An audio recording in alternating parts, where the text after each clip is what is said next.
Good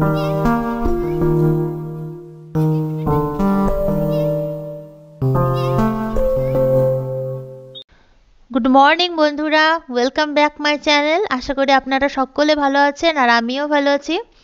সকাল সকাল ঘুম থেকে উঠে ব্রেকফাস্ট বানাতে চলে এলাম সোজা রান্নাঘরে। তো ব্রেকফাস্টে আমি কি বানাচ্ছি সেটাই আপনাদের সঙ্গে আজকে শেয়ার করব। তো প্রথমে একটুখানি পেঁয়াজ কেটে নিয়ে তেল দিয়ে একটু নাড়াচাড়া করে ওর মধ্যে কয়েকটা মটরশুঁটি ছাড়ানো দিয়ে দিলাম।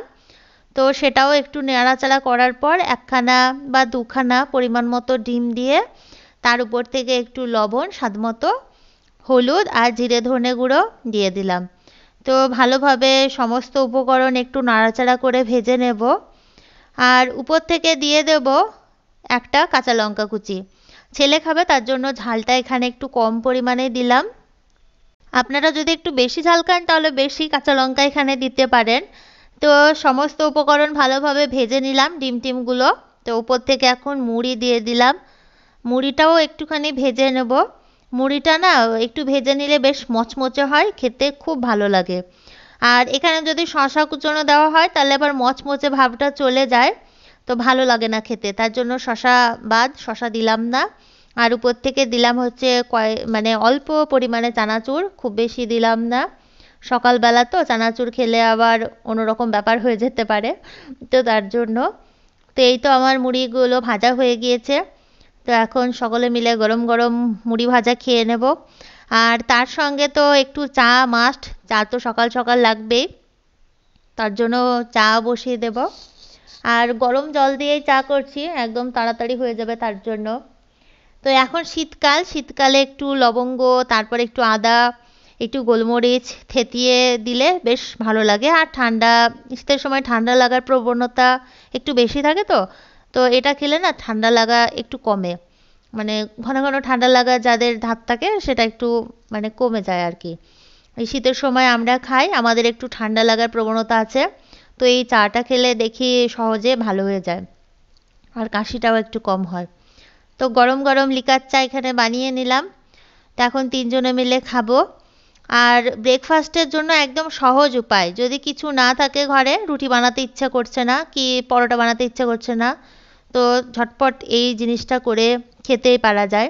আর শীতকালে খাটে বসেই খাচ্ছি, আর বিছানার চাদরটা তুলে কেচে দিয়েছি, আবার পরে পাতবো, এখন ফাঁকায় রাখলাম। আর ছেলে এখানে যাচ্ছে ড্রয়িং ক্লাসে, রবিবার ড্রয়িং ক্লাস। তো ওর বাবা ওকে নিয়ে গেল ক্লাসে। তো ওরা তো ওদিকে চলে গেল, আর আমি এদিকে আবার রান্না বান্নাও বসিয়ে দিলাম।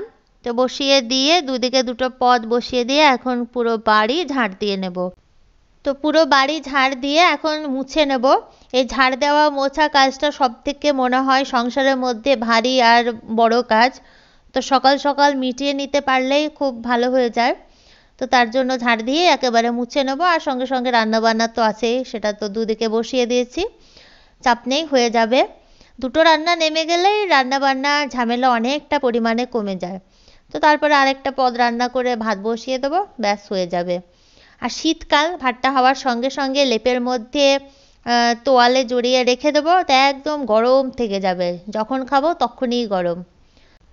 আরে সকালবেলায় ঘুম থেকে উঠে মানে এত চাপ মাথার মধ্যে, থালা বাসন ধোও, রান্না করো, ঝাড় দাও, মোছো, কাচো, ঘরবাড়ি গোছাও, জামা কাপড় গোছাও, পরিষ্কার করো, দরজা জানালা সব কিছু। তো মাথার মধ্যে ঘুরপাক খেতে থাকে যে কোন কাজটা আগে করব, কোন কাজটা পরে করব। মাঝে মাঝে মনে হয় যে মুছবো না, আজকে থাক, কিন্তু আবার স্নান করার পরে ওই না মোছা ঘরে আবার পা দিতে ভালো লাগে না, তার জন্য রোজই মোছামুছি করা হয়। তো ওদিকে ঝাড়ু টাড়ু মারতে মারতে দেখছি আবার হাজব্যান্ড বাজার করে নিয়ে এসেছে। এদিকে এনেছে মাছ, আমেরিকান মাছ, আর এখানে আছে রুই মাছ। আর তার সঙ্গে এনেছে আমেরিকানের পেটে ডিম ভরা ছিল, সেই ডিমটুকু। তো আজকে আমেরিকান মাছ আর রুই মাছের মাথা দুটো রান্না করছি। আর এখানে মাছগুলোকে ভালোভাবে ধুয়ে রেখে দিলাম, সব এখন ফ্রিজের মধ্যে তুলে রাখবো। পুরো এক সপ্তাহের মাছ, পুরো এক সপ্তাহ হয়ে যাবে। তো এগুলো ফ্রিজ এখন তুলে রাখি। আর এটার মধ্যে এখন লবণ হলুদ মাখিয়ে নেব, লবণ হলুদ মাখিয়ে এখন ভেজে নেব।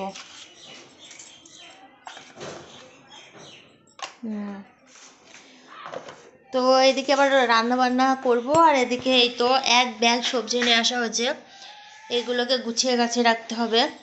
তো অনেক বড় একটা মাথায় টেনশন এসব গোছানো। সবজি বের করে রান্না করতে অতটাও কষ্ট হয় না, সাপ্তাহিক বাজার করার পর গোছাতে যতটা কষ্ট হয়। যেমন অতগুলো মাছ ধুতে গিয়ে, ঘষতে গিয়ে মাজাপিট যন্ত্রণা।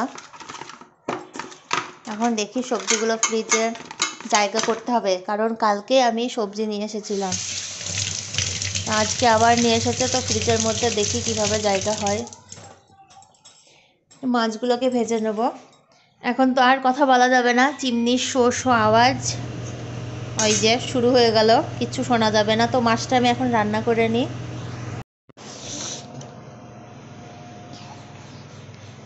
মাছগুলো এখন তুলে রাখি। পড়িস না একসঙ্গে।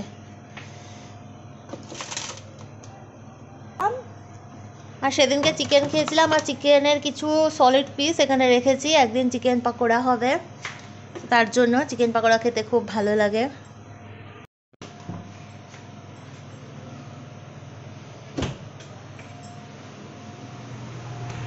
তো ওদিকে মাছগুলোকে গুছিয়ে গাছিয়ে রেখে এখন চলে এলাম সবজির ব্যাগ খালি করার জন্য। আর সবজির ব্যাগে আছে আলু, আর এই ছোটো ছোটো আলুগুলো না, আলুর দম খেতে বেশ ভালো লাগে। আর সঙ্গে তো কড়াইশুঁটি আছে, তো কড়াইশুঁটি ছাড়িয়ে কড়াইশুঁটি দিয়ে ওই ছোটো ছোটো আলু দিয়ে একদিন আলুর দম বানিয়ে নেব। আর এই যে এনেছে গাদা কুচকের টমেটো, আর এদিকে মাছটা রান্না করা হয়ে গিয়েছে। তো এই তো মাছের ঝোল একদম রেডি, এবার নামিয়ে নেব। তো তারপরে রান্না বান্না করে খেয়ে দিয়ে বিকেলবেলায় এলাম মায়ের বাড়ি। এখন হচ্ছে সন্ধেবেলা, ভাইপোর শরীর খারাপ, জ্বর, আর আমার ছেলেও তার পাশে শুয়ে দুজনে মিলে কত ওই যে গল্প করছে, সব কার্টুনের গল্প, গেমের গল্পই চলছে। আর আমরা সবাই মিলে এই কম্বলের মধ্যে ঢুকে বসে আছি। আর মা এদিকে আমার কানেরটা খুলে গিয়েছে, তাই এখন দুই দিকের কানের মুখ সাজগুলো ভালোভাবে লাগিয়ে দিচ্ছে। তো ওইদিকে আড্ডা টাড্ডা মেরে গল্প করে এখন সোজা বাড়ি আসছি। আর দেখো মনে হচ্ছে কোন ভুতুড়ে জায়গা দিয়ে বাড়ি আসছি, একটা বাড়ি মানে রাস্তায় লোক নেই, চারিদিকে অন্ধকার, তো এখানেই হচ্ছে আমাদের বাড়ি। তো বাড়ি এসে এদিকে একটা ডিমের পোচ বানিয়ে নিলাম হাজব্যান্ডের জন্য, আমি ছেলে তো খেয়ে চলে এসেছিলাম। আর রুটি মাংস, আর এদিকে হাজব্যান্ড খায় রাত্রেবেলায় ওটস, তো ওর জন্য এসে ওটস বসিয়ে দিলাম প্রেসার কুকারের মধ্যে সমস্ত সবজি দিয়ে। আর ছেলে এদিকে সকালে টিফিন নিয়ে যাবে আলু ভাজা, তার সঙ্গে রুটি। তো রুটি আলু ভাজা দুটো সকালবেলায় করা না সম্ভব হয় না, ওকে ড্রেস পরানো, তারপর মানে শীতকাল যেহেতু অনেক রকম পরাতে গিয়ে না টেন ফেল আর কি বলতে পারো। তো তার জন্য আলুটা রাত্রেবেলায় ভেজে রাখি, তো আজকে ছিলাম না, তো এসে এখন বসিয়ে দিলাম। তো চলো এদিকে হাজব্যান্ডকে খেতে দিয়ে দেবো, ওটসটা দিয়ে দিয়েছি, ও বসে বসে খাচ্ছে। এখন ডিমের পোস্টটা দিয়ে দিলাম। আর আমরা এখন খাবো না, আমরা খেয়ে এসেছি, সোজা একদম ঘুমোতে যাব। তো এই তো ছেলেকে এখন ঘুম পাড়িয়ে দিচ্ছি, তারপর আমরা ঘুমিয়ে যাব। তো আজকের ভিডিওটি কেমন লাগলো অবশ্যই কমেন্ট বক্সে জানাবে, আর যদি ভালো লাগে কোনো অংশ প্লিজ একটা লাইক করবে, আর যদি খুব ভালো লাগে আমার চ্যানেলটি সাবস্ক্রাইব করে নিতে পারো। বাই।